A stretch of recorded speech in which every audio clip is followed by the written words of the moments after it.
Hello बच्चों, question है हमारे पास, how do polar solvents help in the first step in SN1 mechanism.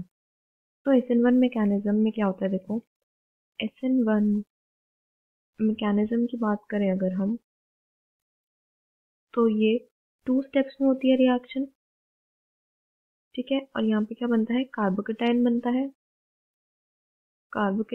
है, ठीक है।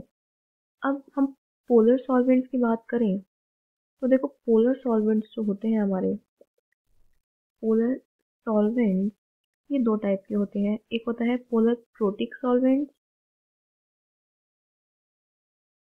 ठीक है, और दूसरे होते हैं पोलर एप्रोटिक सॉल्वेंट्स, ठीक है। जो हमारे फर्स्ट स्टेप में इन्वॉल्व होते हैं वो प्रोटिक सॉल्वेंट्स हैं। अब क्या हेल्प करते हैं पोलर प्रोटिक सॉल्वेंट्स हमारी, देखो 2 चीज़ें होती हैं। एक तो वो जो कार्बोकेटायन है ये वाला, इसको स्टेबलाइज कर देते हैं, और दूसरा क्या है, जो रिएक्टिविटी ऑफ न्यूक्लियोफाइल है उसको भी रिड्यूस कर देते हैं।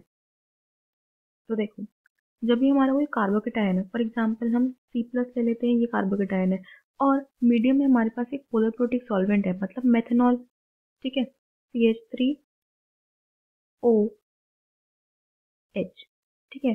अब इस ऑक्सीजन पे क्या होगा, डेल्टा नेगेटिव चार्ज होगा, और इस हाइड्रोजन पे होगा डेल्टा पॉजिटिव चार्ज, क्योंकि ऑक्सीजन क्या होता है, इलेक्ट्रोनेगेटिव होता है।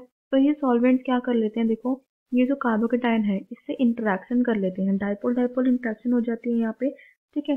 तो इससे क्या होता है, इस पॉजिटिव को थोड़ा सा नेगेटिव मिल गया, तो ये स्टेबलाइज हो जाता है। सिमिलरली ये जो पोलर प्रोटिक सॉल्वेंट्स होते हैं, ये न्यूक्लियोफाइल के साथ भी इलेक्ट्रोस्टैटिकली इंटरेक्ट कर लेते हैं, can interact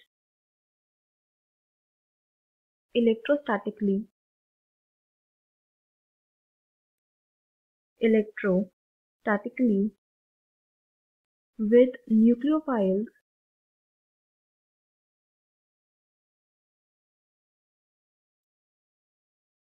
and stabilize it, ठीक है। जैसे हमारे यहाँ पे इंट्रैक्शन हुई है, वैसे ही हमारे न्यूक्लियोफाइल के साथ भी इंट्रैक्शन हो जाती है। ये हाइड्रोजन में जो डेल्टा पॉजिटिव चार्ज है वो न्यूक्लियोफाइल के नेगेटिव चार्ज के साथ इंट्रैक्शन कर लेता है, इलेक्ट्रोस्टैटिक इंट्रैक्शन कर लेता है, ठीक है। तो इससे क्या हो रहा है, ये कार्बोकेटायन भी स्टेबल हो रहा है, और जो हमारा न्यूक्लियोफाइल होता है वो भी स्टेबल हो जाता है। तो ये पूरी रिएक्शन जो है ये आराम से हो जाती है, स्टेबल हो जाती है। तो इसीलिए हम पोलोप्रोटिक सॉल्वेंट्स यूज करते हैं SN1 मैकेनिज्म में। So I hope you understood the solution. Thank you.